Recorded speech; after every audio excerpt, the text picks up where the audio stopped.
will show you now, or we will move forward to the methodology portion where we can make your objectives be measurable. So here, in your method section, this time you will be using subsections. So, kailangan nyo na siyang i-subsections kasi iba-ibang entities siya. It talks about different things. So, first and foremost, you have to present the research design that you will be using.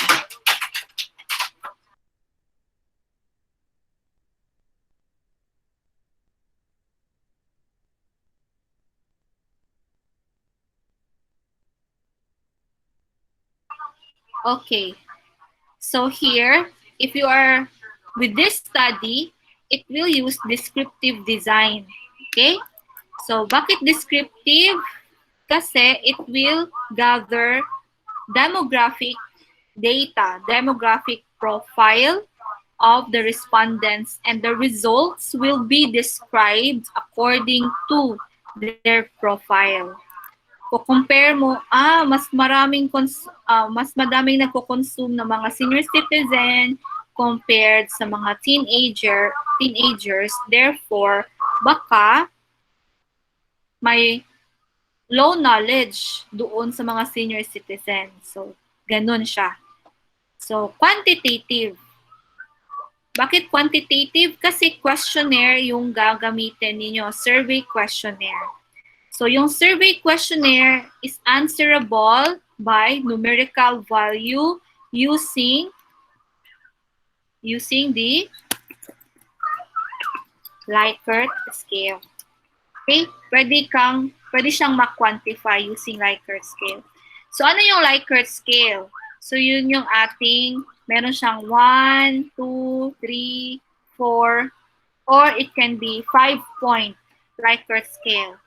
So, pwede mo i-answer 1 as the lowest or 4 as the lowest. It depends on how you present your data. So, kung gusto mong yung lowest scores will represent best attitude and best knowledge, then you assign 1 as frequent or as with good implications. And you assign 4 towards negative implications. So it depends on in your group mates or with your advisor. So this is Likert scale. So pwedeng never, seldom, most of the time, frequent, pwedeng ganon. Also, you have to mention the research locale. That is why with our groupings later on, you will be grouped according to your locality. Not secondary na lang yung pag-consider ko sa sectioning because we have different time zones, and in terms of collecting of data or working, we have to follow the time zone that you are in. So we will have 3 members per group, and even you are not with your classmate or ka-section, it doesn't matter kasi online naman tayo. And then yung problema natin pag hindi kayo kaparehas ng lugar, kung nandito ka sa Davao tapos ka-section kayo pero nandun sa Hawaii yung isa, ibang oras yun. So mahirap siya. Mahirap kayo mag-meet. Anyway, so that's the research locale. The research subjects, or should we use the research respondents for clinical research? So, i-define natin. Diyan papasok yung ating sampling design and your how many samples will use or respondents. Yan. Purposive sampling. So, when you say purposive sampling, meron kang criteria na nakaset at yun lang yung ang i-include mo. So the inclusion criteria comprise of males or females, age group greater than 15 years old, regardless of educational attainment and occupation, who reported ever having used an oral OTC analgesic. So ganun siya pagka-state.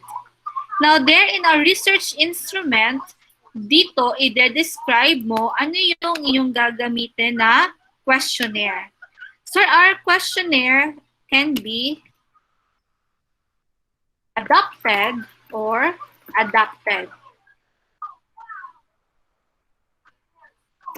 Okay, so what's the difference between the two terms? When you say adapted, that is structured. When you say adapted, that is semi-structured. So, ito siya is 100% originally copied from the source of your questionnaire. While this one naman, you have contextualized it according to your usage. Okay? Is it clear? The two types of questionnaire. Now, this adapted questionnaire, this one, class, it needs to have permission. Permission granted. Once you use the questionnaire as is, you have to ask permission from the original or from the author. Okay? Now, for the data collection and procedure section, you will just articulate how will you conduct the data from the first step up to the last step. Okay, then followed by the statistical treatment. So another session will be given to you for statistical treatments, but this time I would like to introduce this section. So your statistical treatment can be of two types. It can be using descriptive statistics or inferential statistics. Yan. Si descriptive statistics, dyan papasok yung ating average or mean score or yung standard deviation. Yan. Yung mean, mode, dyan papasok. Median, descriptive statistics. So, kayang-kaya nating gawin yan using Excel. Pero pwede rin namang mag-inferential statistics sa Excel. But we will use this time yung ating JAST. Now, if you are asked to check for deeper relationship or interpretation of data, for example, you will look for significant difference or relationship or there is correlation, that type of question in your statement of the problem needs an inferential statistics. Okay? So, example lang, na inferential statistics yung ating t-test, ANOVA, person correlation, so, etc. And then we will going to have that session, discussion on these topics in the following weeks. So with that, we will use JAST program. Okay, so I hope you have downloaded it already. And then, so this is how they interpreted their results. Okay, so this is called as your descriptive equivalence. So, yan na yung pag-process ng inyong data right after. Okay? And the last part of the methodology, let's check here first. So, this study uses two types of inferential statistics, the t-test and the one-way analysis of variance or ANOVA. And now they use statistical level 0.05. So remember class, in clinical research, you should have 95% data that is correct. Only 5% room for error. That's why your significant level should be as 0.05, or should we say your p-value is equal to 0.05. Now, in terms of clinical trial is an example of a clinical research. So clinical trial involves human lives. So it needs to have higher significance or statistical level. So 99% or your p-value should be set to 0.01. Meaning to say only 1% ang room for mistakes or error. So if you will set that in your statistical tool or in your JAS program, si SPSS for example or si JAS, pag nilagay nyo na 5% lang yung error, i-detect niya ngayon or ipaprocess na yung data ninyo as 5% lang yung room for error.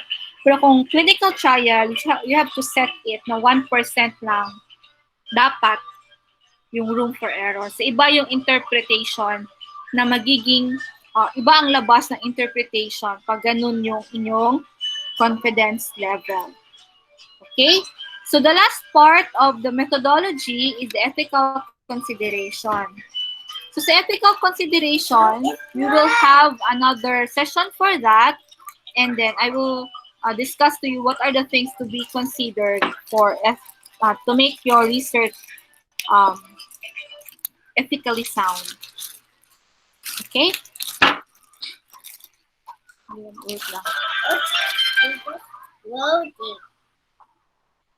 Okay, so I will show you here their questionnaire. So ito yung research instrument na ginamit ng grupo na to. And then, ito yung demographic profile part, kung ano lang yung applicable sa kanilang topic. So, hindi isinulat dyan yung salary. Pwede kasi siyang isulat. Hindi na kailangan, hindi yun siya kailangan. Hindi sinulat kung married or separated or complicated kasi hindi siya kailangan sa paggamit ng analgesic. So, kung ano lang yung may literature kayo. And then the questions, it can be divided into different domains. So, if it's knowledge, so ganyan. Meron siyang section for knowledge. Meron siyang section for attitude or practice. And then this one is a 5-point scale like Kurt. But I strongly suggest you will do 4-point scale like Kurt because we should avoid yung safety net ng respondent na. Kasi for me, I will always answer 3. So uncertain. So ano tawag nito, safe palagi, but it's difficult for researchers to interpret number 3. So, we will settle with 4-point scale Likert. Tanggalin natin yung gitna. So, either it's going to be positive or going to be negative. Walang middle. Okay? Any question?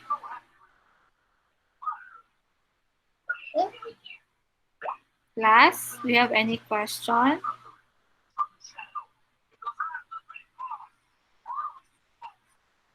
Can I hear from you? Any concerns? Baka masyado mabilis ang aking discussion. Ma'am, question po. Yung sa assignment po natin, ganito po yung gagawin namin. Yung sa discuss niyo po ngayon.